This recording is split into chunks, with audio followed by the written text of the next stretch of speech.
Bienvenue dans les 3 minutes de l'AFPRIC, un podcast pour les personnes concernées par la polyarthrite et les rhumatismes inflammatoires chroniques. Dans chaque épisode, des infos, astuces et conseils qui vont à l'essentiel. Aujourd'hui, dans notre série web et réseaux sociaux, nous accueillons Alexis Pavard, chargé de communication à l'AFPRIC. Il va nous expliquer comment repérer les fake news sur Internet. Aujourd'hui, nous sommes tous confrontés à une très grande quantité d'informations, sur Internet, sur les réseaux sociaux, à la télévision, avec des titres tous plus aguicheurs les uns que les autres. Pas étonnant que cela nuise à notre faculté de discernement. Difficile parfois de distinguer le vrai du faux, et notamment à cause des fake news, c'est-à-dire des fausses informations, des rumeurs. Elles existent depuis longtemps, mais se multiplient particulièrement depuis quelques années via les réseaux sociaux, qui facilitent le partage des publications. Dans le domaine de la santé, les fake news peuvent avoir des conséquences importantes. Elles sont susceptibles de nous faire adopter des comportements qui vont freiner le diagnostic, la guérison, voire mettre notre santé en danger.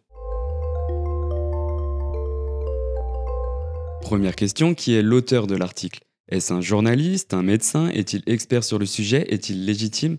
Dans ce cas, il y a de grandes chances pour que l'information soit exacte. A l'inverse, si c'est entre guillemets un simple internaute, méfiance. Deuxième question, d'où vient l'information ? Vérifier la fiabilité de la source. C'est primordial pour déterminer la crédibilité de l'info. Les articles doivent être basés sur des faits objectifs comme des statistiques, des chiffres, des lois, des dates. Comment repérer la source ? En fait, c'est assez simple.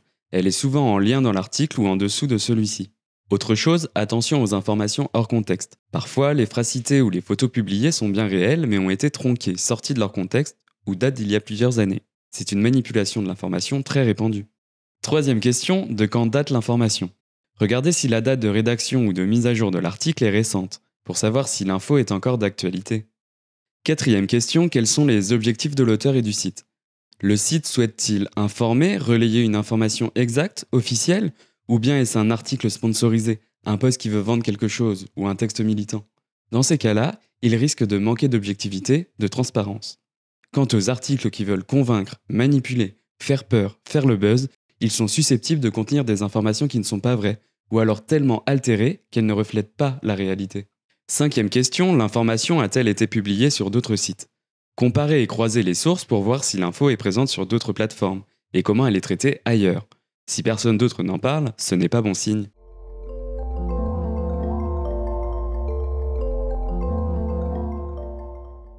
Premier conseil, en arrivant sur un site internet, des détails peuvent vous alerter sur le sérieux de celui-ci.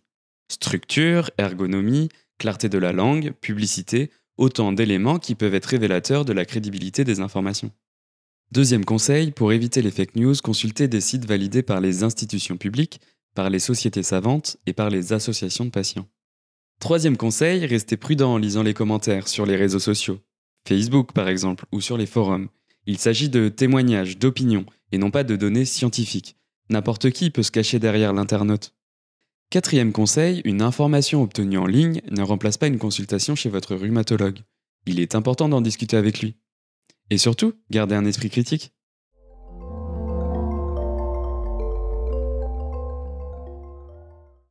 Merci Alexis Pavard pour ces recommandations. Nous remercions également les laboratoires Chugai Pharma France et Roche qui ont apporté leur soutien institutionnel à la réalisation de cette émission. Ça vous a plu ? N'hésitez pas à vous abonner, liker et partager nos émissions.